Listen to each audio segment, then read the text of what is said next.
Okay, ladies and gentlemen, it has been a minute since we did a reaction. Just kidding. We did a reaction like 2 videos ago, but we haven't watched the Mark Goldbridge reaction in a little bit. As you guys can see in the top left-hand corner, we did a watch-along today on Twitch for the Liverpool United game. It was a lot of fun, but what wasn't fun was the actual game. The people in the chat, it was hilarious. And honestly, I feel really bad for Manchester United fans. I just want you to know, as I just dropped my phone, I feel really bad for you guys, man.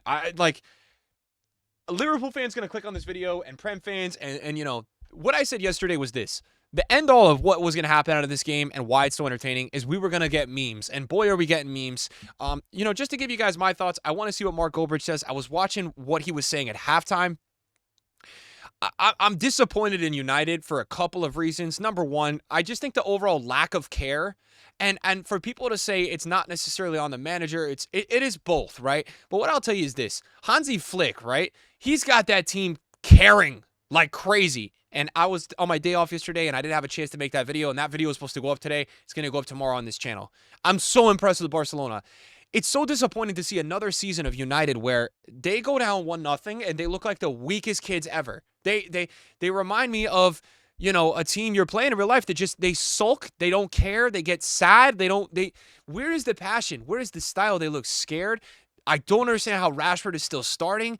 You know, we could all pin the blame on Casemiro. We could, but at the end of the day, it's not good enough all over the place. I mean, that's where I'm not the person that's going to be putting certain blames on certain players. I think Casemiro sucks at this point. Yeah, I do. He sucks, right? But he's not the entire reason they're getting their ass kicked. I mean, looking at this game, neutral perspective, I don't support any of these teams. Look, I'm of the belief that I like certain teams or whatever. I never grew up in the city where my team played in Europe, right? I'm not like I can't be a real fan, right? So from a neutral perspective, watching this game, man, Liverpool is so much more advanced than United as a club. And whether or not Liverpool finished second or third and United finished fourth, fifth, or sixth, seventh, Liverpool at this point and what we saw through the first couple games are such a better team than United. And this is why I was frustrated with United that they didn't take the points where they've dropped so far, because the overall difference between them and the top teams, in order for United to get that Champions League spot this year, they're going to have to take care of business against the teams that are below them, because these teams at the top this season are no joke, and Liverpool looks so great, man. I also want to say that Gravenberch today, for me, I don't know who wins man of the match, you know, Diaz, Salah, whoever it is. Gravenberch to me, oh my God, man, this guy was out there cooking. Okay, so we're going to watch the video. Guys, get in the comments down below. United fans, Liverpool fans, let me know what you guys think. We're going to be reacting to Mark Goldbridge's video. His title of the video is Liverpool Destroy Man United. So, hello everybody, welcome to That's Football. Liverpool 3, Manchester United 0. An embarrassing loss, and also becoming a regular occurrence on That's Football, where when there's a big game, I have to react to it, even if it's the humbling of my football club. Manchester United were dominated. I mean, I've just heard Ten Hag come out and talk about XG. No. Bloody hell. No. Well, this won't be PG. I will be swearing on this. I mean, 3-0 to Liverpool, it could have been 6. How you can justify that on individual error and not on system is massively embarrassing and actually insulting. Guys, just to pause here, and I know you guys don't like too many pauses during the reaction videos. What he just said about the system, and this is also where I'm disappointed. You watch United, I don't know what they're trying to do. I don't understand the game plan. You watch Liverpool, you see the game plan. You watch Barcelona, you see the game plan, right? You see tactical game plans. You watch Man City, you see the vision. Even Arsenal, vision. United have no collective identity. I don't know how they're trying to play at all. I have no idea. To Arne Slot's approach. Now, look, there are two very different stories here. It cannot be said that a new coach has taken 3 games to do something that Ten Hag can't do in 3 years. Only a moron would say that. Liverpool's team knows each other, and Liverpool's team ain't very different to Klopp. Arne Slot's the new thing, but the continuity is incredible. I've said this before, I've never seen anything like this. A new manager comes in, they normally dismantle, bring new players in, and there's a period of augmentation.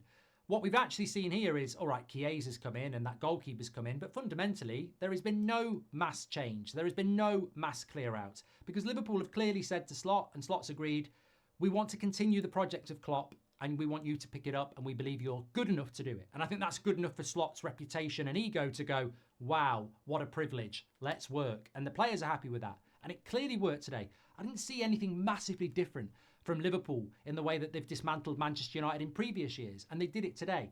But where it was so obvious, and I feel like I should be Man United manager or something, or he should have at least watched the video I did about 2 weeks ago about Slot's system before the season started. And we spoke about the double pivot, and we spoke about the energy to win the ball back, and we spoke about the passing lanes, and we spoke about chance creation, energy, and energy for me is massive difference. On both goals. So did Mainu. But the warning sign was actually the Trent goal. That starts from, I mean, I don't want to watch the video back. I want to go down the pub after this and just chill. But I said this. The centre-back... Drinking away the pain, chat. Slot formation, before they'd even kicked the ball in the Premier League, I said, the ball will be with the centre-back. They will want to give it into the double pivot. If that is not on, they will bypass the double pivot and play the ball beyond them into someone like Jota or Salah or somebody else, or the number 10, Szoboszlai, to bypass the pivot but still play the ball along the ground.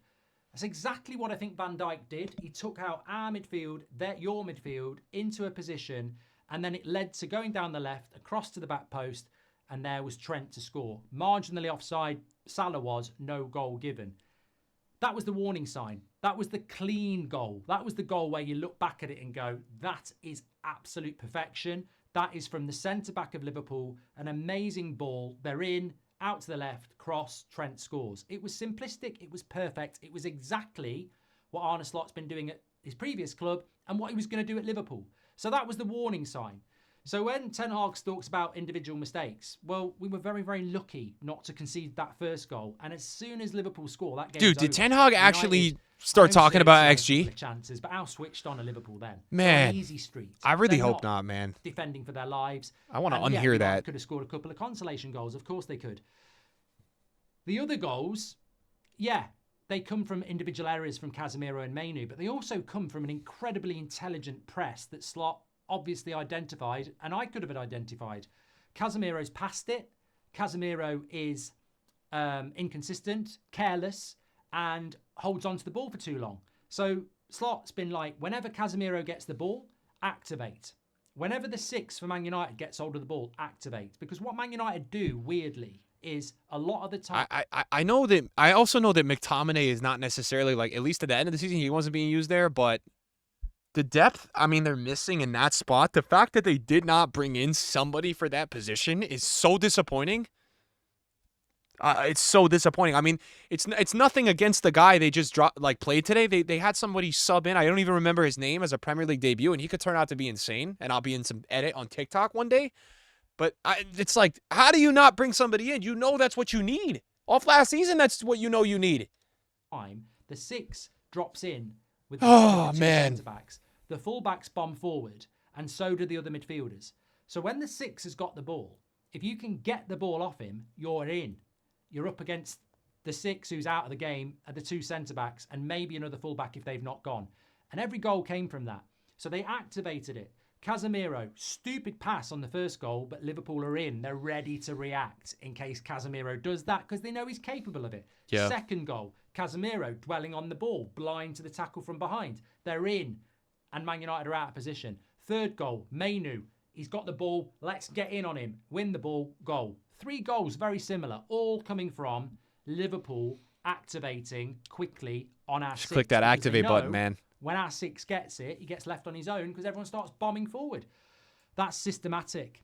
And as much as Ten Hag needs the criticism and the players individually deserve the criticism, Arne Slot deserves the praise. And ultimately, Ten Hag should have known it because we all know that Liverpool, whether it's under Jurgen Klopp or now Slot, are going to activate very energetically a press. And when they've got the ball, it's all about speed of movement. There's no indecision.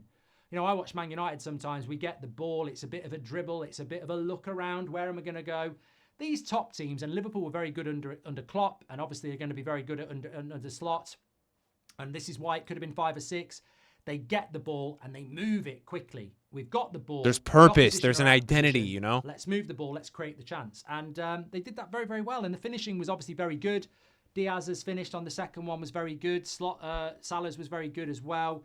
Obviously, the first one was the header on the back post. But they could have had more. They could have had more. And, you know, you look at Liverpool. I've spoken so much about Man United on my United Stand channel if you want to see the meltdown. But we're talking about Liverpool here. 3 wins from 3.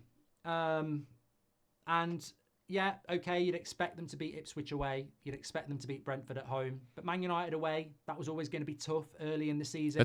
That's a great 3 points. They've blown them away. They've not conceded a goal in 3 games. They've got 9 points. And I think Liverpool are in a position now, and I said this before, if they can beat Manchester United, everyone talks about Arsenal dropping points. Everyone talks about, Man City are going to run away with this title, and it's very boring. And I think they probably will. But for Liverpool, it's just a nice sort of cruise into the job for Slot. I'm just trying to get the fixtures up. I thought Mark was responding to an email. Pretty sure they're quite favourable after today. What have you got? Why won't it show me this? Nottingham Forest at home, straight after the international break. You would think that's a win.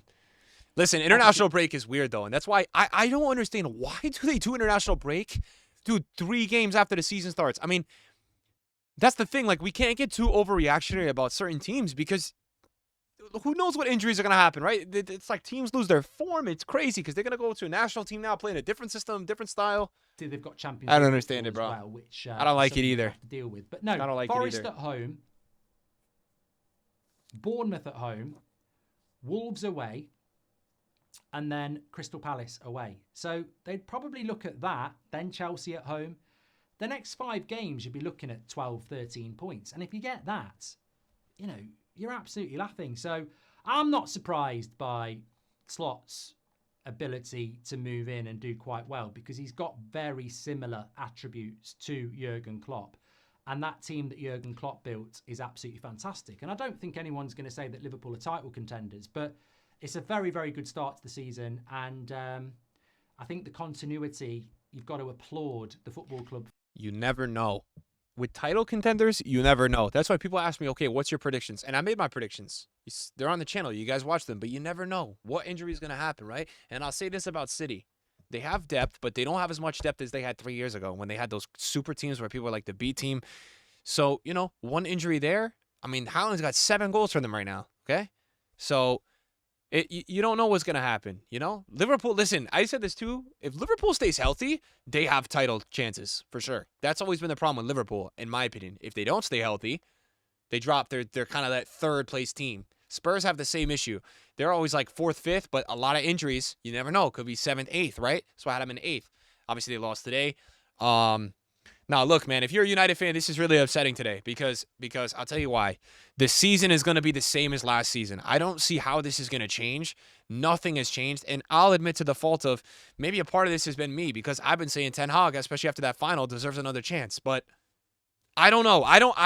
I'm not feeling like the manager is going to change all that much with United. I don't know. I don't feel like the players have the passion. They don't care enough. The energy's not there. Energy. He kept saying energy. It's so true. I felt like the energy Liverpool had, man. They just look like they care at all times. Let me know in the comments what you guys think. Shout out to Mark. Check out the channel. See you guys. Peace.